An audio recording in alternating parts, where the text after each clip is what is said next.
ये बात उन दिनों की है जब मेरे गांव के पास का जंगल रात को बिल्कुल चुप हो जाता था।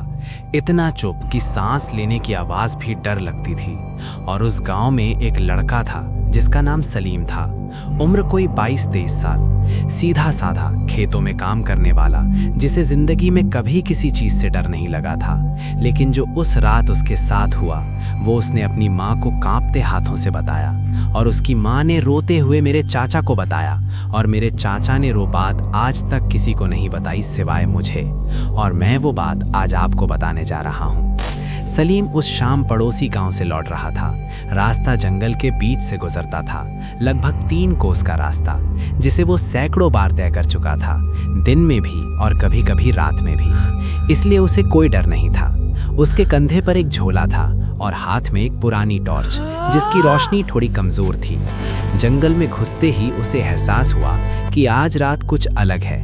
पत्तियां नहीं हिल रहीं, कोई पंछी नहीं बोल रहा, दूर दूर तक कोई आहट नहीं, बस एक गहरी खामोशी जो कानों में उतर रही थी, जैसे जंगल खुद सांस रोक कर बैठा हो। सलीम ने मन में सोचा शायद बारिश आने वाली है, इसलिए जानवर छुप गए हैं।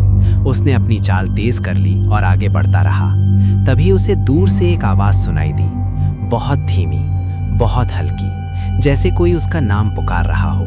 उसने रुककर कान लगाए, आवाज फैलाई, इस बार थोड़ी साफ, सलीम। बस यही एक लफ्ज, और वो आवाज बिल्कुल उसकी माँ जैसी थी, एकदम वैसी ही जैसे माँ उसे घर से बाहर जाते वक्त बुलाती थी। सलीम का दिल एक पल के लिए धड़का। माँ यहाँ जंगल में क्यों होगी? ये नामुमकिन था। फिर भी वो आवाज इतनी जानी पहचानी थी कि उसके पांव खुद ब खुद उस दिशा में मुड़ने लगे।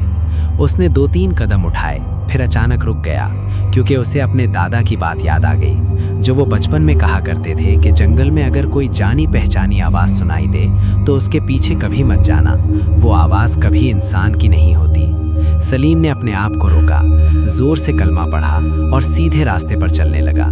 लेकिन आवाज नहीं रुकी, वो उसके साथ साथ चलने लगी, कभी दाएं से आती, कभी बाएं से, कभी बिल्कुल पीछे से, जैसे कोई उसे घेर रहा हो। सलीम का माथा पसीने से भीग गया। उसने टॉर्च चारों तरफ घुमाई, लेकिन कुछ नहीं, बस पेड़ और अंधेरा। फिर अचानक आवाज बदल गई। अब वो आवाज उसकी माँ की नहीं थी, बल्कि किसी और की थी। एक अजीब, भारी, गहरी आवाज जो उसका नाम ऐसे खींच रही थी मानो कोई उसे अंधेरे में खींच ले जाना चाहता हो।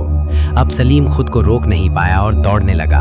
उसकी सांसें तेज होती जा रही थीं, उसके पैर लड़खड़ा रहे थे, झाड़ियां उसके चेहरे से टकरा रही थीं, लेकिन वो रुका नहीं। फिर जब वो जंगल के किनारे पहुंचा तो उसने पीछे मुड़कर देखा, और जो कुछ उसने वहां देखा उसके बाद वो फिर कभी अकेला बाहर नहीं निकला। अंधेरे में एक परछाई खड़ी थी, बिल्कुल उसी की आकृति, उसी जैसे कपड़े, उसी जैसी ऊंचाई, उसी का झूला कंधे पर, और परछाई के हाथ में एक बुझी हुई टॉर्च थी। ये सब खत्म हो गया और वो परछाई धीरे धीरे सलीम की ओर एक कदम बढ़ी। बस